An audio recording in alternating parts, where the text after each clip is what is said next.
30 September 1990 ಮುಂಜಾನೆ ಬೆಳಗ್ಗೆ 5:30ಕ್ಕೆ ಸುಮಾರಿಗೆ ಬೆಂಗಳೂರು ಟು ದಾವಣಗೆರೆ ರಾಷ್ಟ್ರೀಯ ಹೆದ್ದಾರಿಯಲ್ಲಿ ವೇಗವಾಗಿ ಬರ್ತಾ ಇದ್ದ ಶಂಕರ್ನಾಗ್ ಅವರ ಕಾರು ಅನಗೋಡು ಹಳ್ಳಿ ಬಳಿ ಭೀಕರವಾಗಿ ಆಕ್ಸಿಡೆಂಟ್ ಆಗುತ್ತೆ. ಆ ದಿನ ಇಡೀ ಕರ್ನಾಟಕದ ಜನ ಕಳ್ಕೊಂಡಿದ್ದು ಕನ್ನಡದ ಒಬ್ಬ ಲೆಜೆಂಡರಿ ಮಾಣಿಕ್ಯನನ್ನು.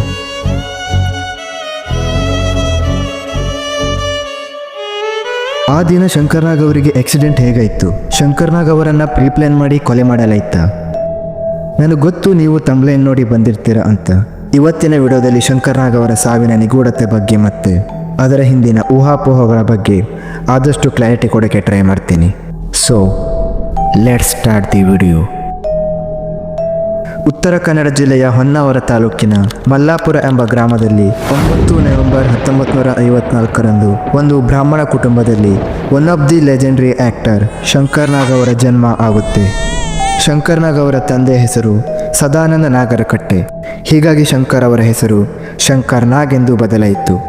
ಶಂಕರ್ನಾಗ್ ಅವರು ತಮ್ಮ ಪ್ರೈಮರಿ ಎಜುಕೇಷನನ್ನು ಹೊನ್ನಾವರದಲ್ಲಿ ಮುಗಿಸ್ತಾರೆ. ಶಂಕರ್ನಾಗ್ ಅವರ ಅಣ್ಣ ಅನಂತ್ನಾಗ್ ಹೈಯರ್ ಎಜುಕೇಷನ್ಗೆ ಮುಂಬೈಗೆ ಹೋಗಿರ್ತಾರೆ.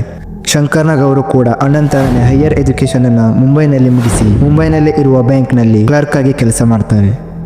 ಆದರೆ ಶಂಕರ್ನಾಗ್ ಅವರಿಗೆ ಬ್ಯಾಂಕ್ನ 8 ಗಂಟೆ ಕೆಲಸ ಇಷ್ಟ ಆಗ್ತಾ ಇರೋದಿಲ್ಲ. ಹೀಗಾಗಿ ಶಂಕರ್ನಾಗ್ ಅವರು ಬ್ಯಾಂಕ್ನ ಕೆಲಸ ಬಿಟ್ಟು ಮರಾಠಿ ರಂಗಭೂಮಿಯಲ್ಲಿ ಸೇರ್ಕೋತಾರೆ.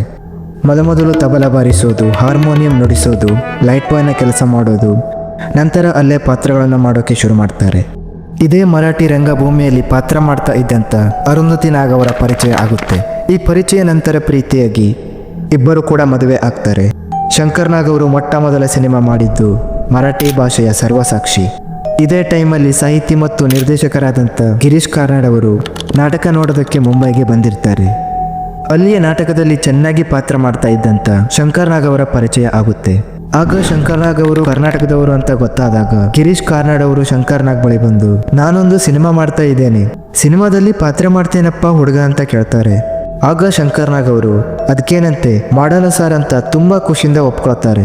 ಈಗ ಗಿರೀಶ್ ಕಾರ್ನಾಡ್ ಅವರು ಒಂದಾನೊಂದು ಕಾಲದಲ್ಲಿ ಎಂಬ ಸಿನಿಮಾದಲ್ಲಿ ಶಂಕರ್ನಾಗ್ ಅವರಿಗೆ ಹೀರೋ ಪಾತ್ರವನ್ನು ಕೊಡ್ತಾರೆ.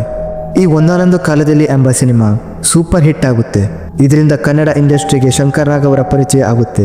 ಇಲ್ಲಿಂದ ಶಂಕರ್ನಾಗ್ ಅವರು ಹಿಂದೆ ತಿರುಗಿ ನೋಡಲೇ ಇಲ್ಲ. ಶಂಕರ್ನಾಗ್ ಅವರು ಮಾಡಿದಂಥ ಎಲ್ಲ cinema super hit block buster ಆಗುತ್ತೆ. ಇದರಿಂದ ಶಂಕರ್ನಾಗ್ ಅವರಿಗೆ ಹೆಚ್ಚಿನ ಫ್ಯಾನ್ ಬೇಸ್ ಬರ್ತಾ ಹೋಗುತ್ತೆ. ಶಂಕರ್ನಾಗ್ ಕನ್ನಡ ಇಂಡಸ್ಟ್ರಿಯ ಲೆಜೆಂಡರಿ ಹೀರೋ ಆಗಿ ಬೆಳೀತಾರೆ. Hello, Sangliana here.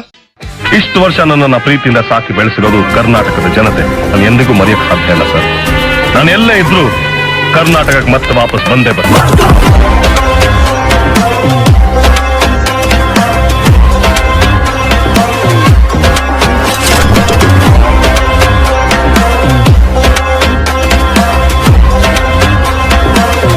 ಆದರೆ ಲೈಫ್ ಒಂದೇ ರೀತಿ ಇರಲ್ಲ ನೋಡಿ. ಶಂಕರ್ನಾಗ್ ಅವರು ಪೀಕಲ್ಲಿದ್ದ ಟೈಮಲ್ಲಿ ಅವರ ಲೈಫಲ್ಲಿ ಒಂದು ದುರ್ಘಟನೆ ನಡೆಯುತ್ತೆ. ಅದೇನಂತ ಹೇಳ್ತೀನಿ ಮತ್ತು ಅದರ ಹಿಂದಿರುವ ಕಾನ್ಸ್ಪಿರಸಿ ಥಿಯರಿ ಅಂದರೆ ಊಹಾಪೋಹಗಳಿಗೂ ಕೂಡ ಸೊಲ್ಯೂಷನ್ ಕೊಡ್ತೀನಿ. ಈಗ ಗಿರೀಶ್ ಕಾರ್ನಾಡ್ ಮತ್ತು ಶಂಕರ್ನಾಗ್ ಅವರು ಸೇರಿ ಒಂದು ಸಿನಿಮಾನ ಮಾಡ್ತಾರೆ. ಆ ಸಿನಿಮಾದ ಹೆಸರು ಜೋಕುಮಾರಸ್ವಾಮಿ. ಈ ಸಿನಿಮಾಗೆ ಶಂಕರ್ನಾಗ್ ಅವರೇ ಪ್ರೊಡ್ಯೂಸರ್ ಆಗಿರ್ತಾರೆ.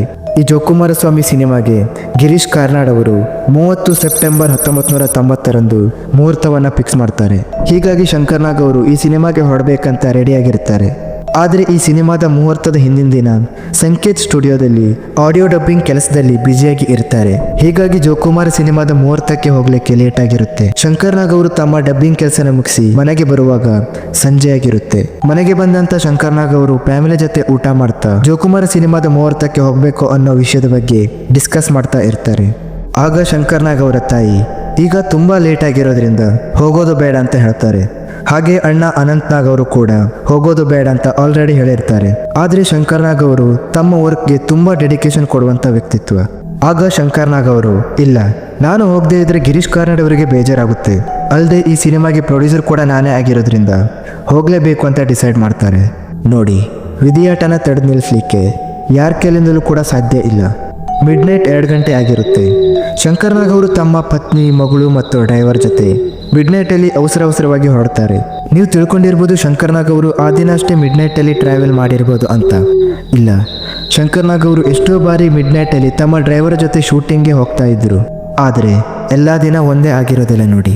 30 ಸೆಪ್ಟೆಂಬರ್ 1990 ಮಿಡ್ನೈಟ್ 2 ಗಂಟೆ ಸುಮಾರಿಗೆ ಶಂಕರ್ನಾಗ್ ಅವರು ತಮ್ಮ ಮನೆಯಿಂದ ಹೊರಡ್ತಾರೆ. ಬೆಂಗಳೂರು ಟು ದಾವಣಗೆರೆ ರಾಷ್ಟ್ರೀಯ ಹೆದ್ದಾರಿಯಲ್ಲಿ ಶಂಕರ್ನಾಗ್ ಅವರ ಕಾರು ವೇಗವಾಗಿ ಹೋಗ್ತಾ ಇತ್ತು. ಅದು ಮಿಡ್ನೈಟ್ ಆಗಿದ್ದರಿಂದ ರೋಡು ಕೂಡ ಸರಿಯಾಗಿ ಕಾಣ್ತಾ ಇರೋದಿಲ್ಲ. ಅದೇ ಬೆಂಗಳೂರು ಟು ದಾವಣಗೆರೆ ರಾಷ್ಟ್ರೀಯ ಹೆದ್ದಾರಿಯಲ್ಲಿ ಅನಗೋಡು ಹಳ್ಳಿ ಬಳಿ 4 ದಿನದಿಂದ ಟ್ರಾನ್ಸ್ಫಾರ್ಮರ್ ತುಂಬಿದ್ದ ಒಂದು ಲಾರಿ ಹಾಳಾಗಿ ಅಲ್ಲೇ ನಿಂತಿತ್ತು. ವೇಗವಾಗಿ ಹೋಗ್ತಾ ಇದ್ದಂಥ ಶಂಕರ್ನಾಗ್ ಅವರ ಕಾರನ್ನು ಡ್ರೈವರ್ ಲಿಂಗಯ್ಯ ಓಡಿಸ್ತಾ ಇದ್ರು. ವೇಗವಾಗಿ ಹೋಗ್ತಾ ಇದ್ದ ಶಂಕರ್ನಾಗ್ ಅವರ ಕಾರು ಕೆಟ್ಟು ನಿಂತಿದ್ದ ಲಾರಿಯ ನಿಯರ್ ಬರ್ತಾ ಇದ್ದ ಹಾಗೆ ಇನ್ನೇನು ಆ ಲಾರಿಗೆ ಡಿಕ್ಕಿ ಹೊಡಿಬೇಕು ಅನ್ನೋದ್ರಲ್ಲಿ ಅದನ್ನು ತಪ್ಪಿಸಿ ಸೈಡ್ಗೆ ತಗೋತಾರೆ. ಆದರೆ ಮುಂದಿನಿಂದ ಬಂದ ಇನ್ನೊಂದು ಲಾರಿ ಶಂಕರ್ನಾಗ್ ಅವರ ಕಾರಿಗೆ ವೇಗವಾಗಿ ಬಂದು ಡಿಕ್ಕಿ ಹೊಡೆಯಿತು. ಆ ಆಕ್ಸಿಡೆಂಟ್ ಆದ ಸ್ಥಳಕ್ಕೆ ಅನಗೋಡು ಊರಿನ ಜನ ಬಂದು ಸೇರ್ತಾರೆ. ಈ ಕಡೆ ಮಗಳು ಬಿದ್ದಿರ್ತಾಳೆ, ಇನ್ನೊಂದು ಕಡೆ ಶಂಕರ್ನಾಗ್ ಅವರ ಪತ್ನಿ ಶಂಕರ್ ಎಲ್ಲಿ ಅಂತ ಕನವರಿಸ್ತಾ ಇರ್ತಾರೆ. ಅಲ್ಲಿದ್ದಂಥ ಜನರಿಗೆ ಇವರು ಯಾರು ಅಂತ ಗೊತ್ತಾಗ್ತಾ ಇರೋದಿಲ್ಲ. ಆಗ ಅರುಂಧತಿ ನಾಗ್ ಅವರು ನಾನು ಶಂಕರ್ನಾಗ್ ಅವರ ಪತ್ನಿ ಅಂತ ಹೇಳ್ತಾರೆ. ಆಗ ತಕ್ಷಣ ಅಲ್ಲಿದ್ದ ಜನರು ಶಂಕರ್ನಾಗ್ ಮತ್ತು ಅವರ ಮಗಳು ಪತ್ನಿಯನ್ನ ಹತ್ತಿರದ ಆಸ್ಪತ್ರೆಗೆ ಸೇರಿಸ್ತಾರೆ. ಆದರೆ ಶಂಕರ್ನಾಗ್ ಅವರು ಅದಾಗಲೇ ಸ್ಪಾಟ್ ಡೆತ್ ಆಗಿರ್ತಾರೆ. ಶಂಕರ್ನಾಗ್ ಅವರ ಪತ್ನಿ ಮತ್ತು ಮಗಳು ಮಾತ್ರ ಬದುಕಿರ್ತಾರೆ. ಆ ದಿನ ಕರ್ನಾಟಕದ ಜನತೆ ಕನ್ನಡದ ಒಬ್ಬ ಲೆಜೆಂಡರಿ ಆಕ್ಟರ್ನ ಕಳ್ಕೊತಾರೆ. ಕನ್ನಡ ಸಿನಿಮಾ ಇಂಡಸ್ಟ್ರಿಯಲ್ಲಿ ಕಡಿಮೆ ಸಮಯದಲ್ಲಿ ಅತಿ ಹೆಚ್ಚು ಯಶಸ್ಸನ್ನು ಕಂಡ ನಟ ಅಂದರೆ ಅವರೇ ಶಂಕರ್ನಾಗ್. ಇವರು ಸಿನಿಮಾ ಇಂಡಸ್ಟ್ರಿಗೆ ಕಾಲಿಟ್ಟ ಕೇವಲ 12 ವರ್ಷದಲ್ಲಿ 97 ಸಿನಿಮಾ ಮಾಡಿದ್ದಾರೆ.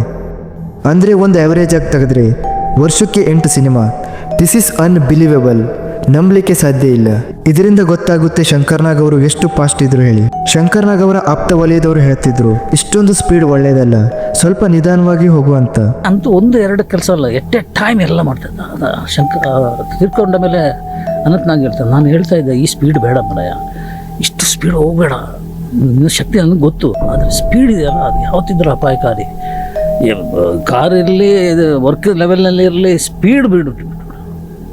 ಶಂಕರ್ನಾಗ್ ಅವರ ಆಲೋಚನೆ ಯಾವ ಥರ ಇತ್ತು ಹೇಳಿದ್ರೆ, ಜನರಿಗೆ ಅನುಕೂಲ ಆಗಲಿ ಅಂತ ಆಗಿನ ಕಾಲದಲ್ಲೇ ಬೆಂಗಳೂರಿಗೆ ಮೆಟ್ರೋ ಬರಬೇಕಂತ, ನಂದಿ ಬೆಟ್ಟಕ್ಕೆ ರೂಪ್ ವೇ, ಹಾಗೆ ರಂಗಮಂದಿರವನ್ನ ಮಾಡಬೇಕಂತ ಸಿಎಂಗೆ ಪತ್ರ ಕೂಡ ಬರೆದಿದ್ರು. ಅಷ್ಟು ಮುಂದಾಲೋಚನೆ ಮಾಡ್ತಿದ್ದಂಥ ವ್ಯಕ್ತಿ ಶಂಕರ್ನಾಗ್ ಅವರು. ಆದರೆ ಶಂಕರ್ನಾಗ್ ಅವರ ಸಾವಿನ ಬಗ್ಗೆ ಕೆಲವೊಂದು ಊಹಾಪೋಹಗಳು ಈಗಲೂ ಕೂಡ ಹರಿದಾಡ್ತಾ ಇದೆ.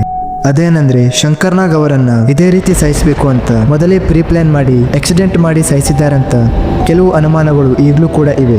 ಈ ಅನುಮಾನಕ್ಕೆ ಕಾರಣ ಆ ಅನಗೋಡು ಊರಿನ ರಸ್ತೆ ಬದಿ 4 ದಿನದಿಂದ ಟ್ರಾನ್ಸ್ಫಾರ್ಮರ್ ತುಂಬಿದ್ದ ಲಾರಿ ಹಾಳಾಗಿ ನಿಂತಿದ್ದು.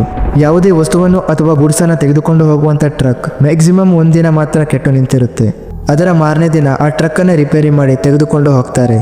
ಆದರೆ ಆ ಟ್ರಾನ್ಸ್ಫಾರ್ಮರ್ ತುಂಬಿದ್ದ ಲಾರಿ 4 ದಿನ ಆದರೂ ತೆಗೆದೇ ಅಲ್ಲೇ ಇಟ್ಟಿರ್ತಾರೆ. ಇದನ್ನ ಉದ್ದೇಶಪೂರ್ವಕವಾಗಿ ಆ ಟ್ರಕ್ ಅನ್ನ ಅಲ್ಲಿ ನಿಲ್ಸಿಟ್ಟಿದ್ರ. ಶಂಕರ್ನಾಗ್ ಅವರು ಇದೇ ದಿನ ಇದೇ ಟೈಮ್ಗೆ ಬರ್ತಾರೆ ಅಂತ ತಿಳ್ಕೊಂಡು ಅವರನ್ನ ಪ್ರೀಪ್ಲಾನ್ ಮಾಡಿ ಸಾಯಿಸಲಾಯಿತು ಅಂತ ಈಗಲೂ ಜನ ಮಾತಾಡ್ತಾರೆ.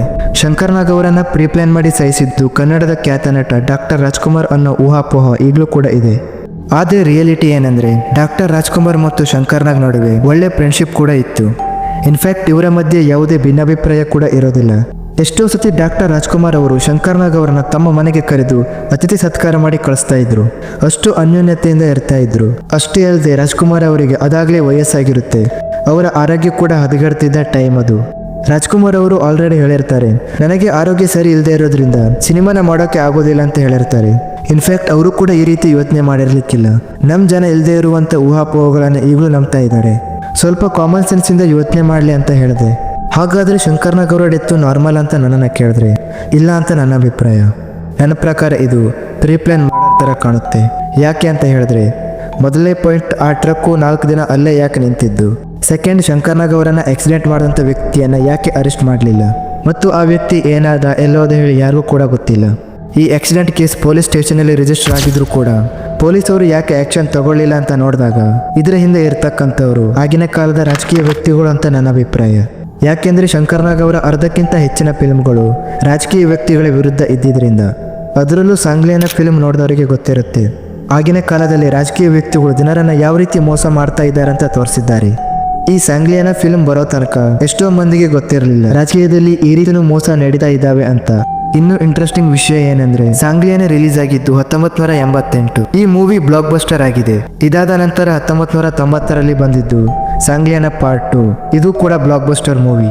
ಇದನ್ನು ಸ್ವಲ್ಪ ಸೂಕ್ಷ್ಮವಾಗಿ ನೋಡಿದ್ರೆ ಸಾಂಗ್ಲಿಯಾನ ರಿಲೀಸ್ ಆಗಿದ್ದು 1988, ಸಾಂಗ್ಲಿಯಾನ ಪಾರ್ಟ್ 2 ರಿಲೀಸ್ ಆಗಿದ್ದು 1990, ಶಂಕರ್ನಾಗ್ ಅವರು ಸತ್ತಿದ್ದು ಕೂಡ 1990. ಇದರಿಂದ ಏನರ್ಥ ಆಗುತ್ತೆ ಅಂದರೆ ಶಂಕರ್ನಾಗ್ ಅವರು ರಾಜಕೀಯ ವ್ಯಕ್ತಿಗಳು ಜನರಿಗೆ ಯಾವ ರೀತಿ ಮೋಸ ವಂಚನೆ ಮಾಡ್ತಾ ಇದ್ದದನ್ನು ತೋರಿಸ್ತಾ ಇದ್ರು. ಹಾಗೆ ಶಂಕರ್ನಾಗ್ ಅವರ ಕೆಲವೊಂದು ಬೇಡಿಕೆ, ಈ ಕಾರಣಕ್ಕೆ ಏನೋ ಗೊತ್ತಿಲ್ಲ ಶಂಕರ್ನಾಗ್ ಅವರನ್ನ ಹೀಗೆ ಬಿಟ್ಟರೆ ಎಲ್ಲಿ ತಮ್ಮ ಬಂಡವಾಳನ ಬಯಲು ಮಾಡಿ ಜನ ದಂಗೆ ಹೇಳ್ಬೋದಂತ ಆಗಿನ ರಾಜಕೀಯ ವ್ಯಕ್ತಿಗಳು ಶಂಕರ್ನಾಗ್ ಅವರನ್ನ ಪ್ರೀಪ್ಲಾನ್ ಮಾಡಿ ಸಾಯಿಸಿರ್ಬೋದು ಅಂತ ನನ್ನ ಅಭಿಪ್ರಾಯ. ಬಟ್ ಇದಕ್ಕೆ ಯಾವುದೇ ಎವಿಡೆನ್ಸ್ ಇಲ್ಲ. ಆದರೆ ಇನ್ನೂ ಬೇಜಾರು ವಿಷಯ ಏನಂದ್ರೆ ಇನ್ನೂವರೆಗೂ ಕೂಡ ಶಂಕರ್ನಾಗ್ ಅವರ ಸಮಾಧಿಯನ್ನ ಕಟ್ಟದೇ ಇರೋದು. ಅದೇನೇ ಇರಬಹುದು, ಈಗಲೂ ಕೂಡ ಜನರ ಮನಸ್ಸಿನಲ್ಲಿ ಆಳವಾಗಿ ಕರ್ನಾಟಕ ಜನತೆಯ ಹೃದಯದಲ್ಲಿ ಜೀವಂತವಾಗಿ ನೆಲೆಸಿದ್ದಾರೆ. So that's it today guys. ಈ ವಿಡಿಯೋ ಇಷ್ಟ ಆಗಿದೆ ಲೈಕ್ ಮಾಡಿ, ಶೇರ್ ಮಾಡಿ, ಸಬ್ಸ್ಕ್ರೈಬ್ ಮಾಡಿ. ಇದೇ ತರ ಇಂಟ್ರೆಸ್ಟಿಂಗ್ ನಿಜವಾದ ಸ್ಟೋರಿ ಜೊತೆ ಮತ್ತೆ ಸಿಗ್ತೀನಿ. Thank you for watching.